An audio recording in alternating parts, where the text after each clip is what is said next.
बिस्मिल्लाहिर्रहमानिर्रहीम। अस्सलामुअलैकुम students, welcome back to biology lectures.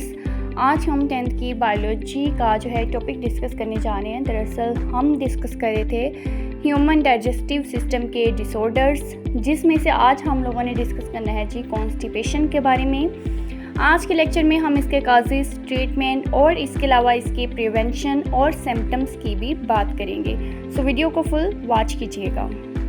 हाँ जी, सबसे पहले बात करते हैं कि कॉन्स्टिपेशन होता क्या है। कॉन्स्टिपेशन एक ऐसी कंडीशन होती है जिसमें स्टूल पास करने में डिफ़िकल्टी फेस होती हैं या बाउल मूवमेंट जो है वो लेस फ्रीक्वेंटली होती है। कॉन्स्टिपेशन के सिम्टम्स की बात कर लेते हैं कि कॉन्स्टिपेशन के सिम्टम्स कौन कौन से होते हैं। हाँ जी, सबसे पहले कि जो स्टूल है, ठीक है, वो लेस फ्रीक्वेंटली पास होता है। इसके अलावा हार्ड या ड्राई स्टूल पास होना, ठीक है, ये भी हमारे पास सिम्टम है कॉन्स्टिपेशन का कि स्टूल जो है वो हार्ड हो या फिर ड्राई हो, ठीक है। इसके अलावा बाउल मूवमेंट्स के दौरान जो है वो डिफ़िकल्टी फेस होना या फिर स्ट्रेनिंग होना, मतलब जोर लगाना, ठीक है। इसके अलावा हम सिम्टम नंबर 4 की बात कर लेते हैं कि इस तरह फील होना कि बाउल जो है वो कम्प्लीटली एम्प्टी नहीं हुआ, ठीक है। ये भी सिम्टम होता है जी कॉन्स्टिपेशन का। एब्डोमिनल पेन होना या डिस्कम्फर्ट फील होना, ब्लोटिंग और स्वोलन फीलिंग होना एब्डोमन में, ठीक है, पेट फूला हुआ महसूस होना, ये भी हमारे पास सिम्टम होता है जी कॉन्स्टिपेशन का। एपिटाइट का लॉस हो जाना, ठीक है, या फिर नाउजिया फील होना, ठीक है। ये तमाम सिम्टम्स थे हमारे पास कॉन्स्टिपेशन के। सिम्टम्स के बाद हम कॉन्स्टिपेशन के काजेस की बात कर लेते हैं कि कौन कौन सी वजूहात हो सकती हैं कॉन्स्टिपेशन की।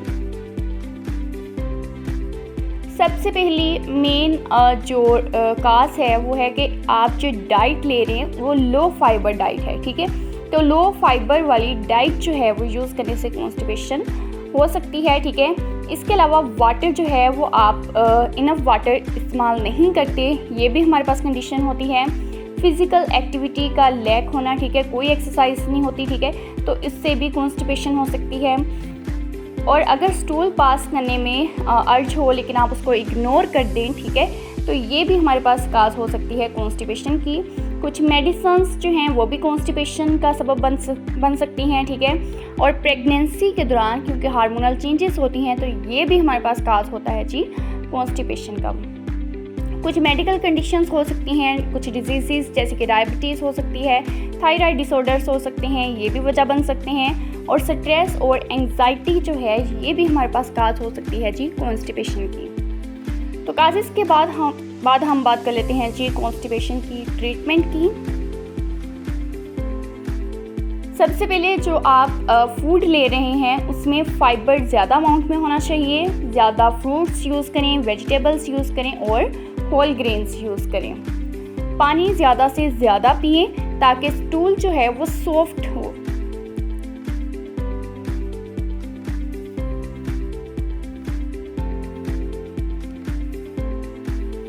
इसके अलावा आप जो है रेगुलरली एक्सरसाइज करें, ठीक है। तो फिज़िकल एक्टिविटी अगर आपकी रेगुलर होगी इससे भी बाउल मूवमेंट इम्प्रूव हो जाएगी, ठीक है, और कॉन्स्टिपेशन से बच सकते हैं।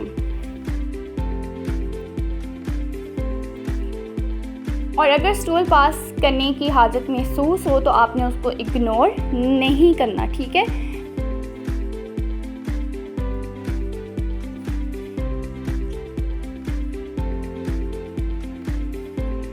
लैक्सेटिव्स आप यूज़ कर सकते हैं लेकिन सिर्फ डॉक्टर की हदायत के मुताबिक ही, ठीक है। आपने खुद से कोई मेडिसिन यूज़ नहीं करनी, डॉक्टर के मशवरे से ही आपने मेडिसिन यूज़ करनी है। जितने भी अंडरलाइंग काज है उसको ट्रीट करना ज़रूरी होता है। मेडिकल कंडीशंस को मैनेज करना ज़रूरी होता है जो कि कॉन्स्टिपेशन का सबब बनते हैं। उसके बाद हम बात कर लेते हैं जी कॉन्स्टिपेशन की प्रिवेंशन के मेथड्स की कि कौन कौन से मेथड से हम कॉन्स्टिपेशन से बच सकते हैं।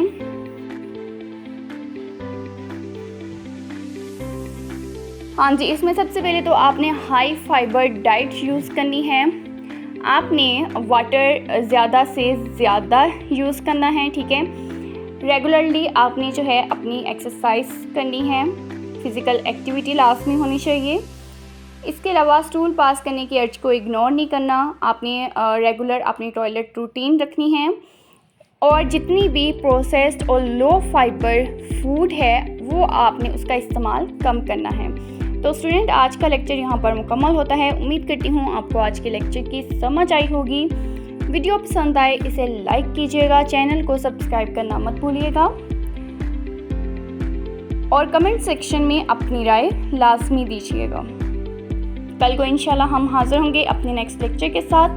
तब तक हमें इजाज़त दीजिए। अल्लाह हाफ़िज़।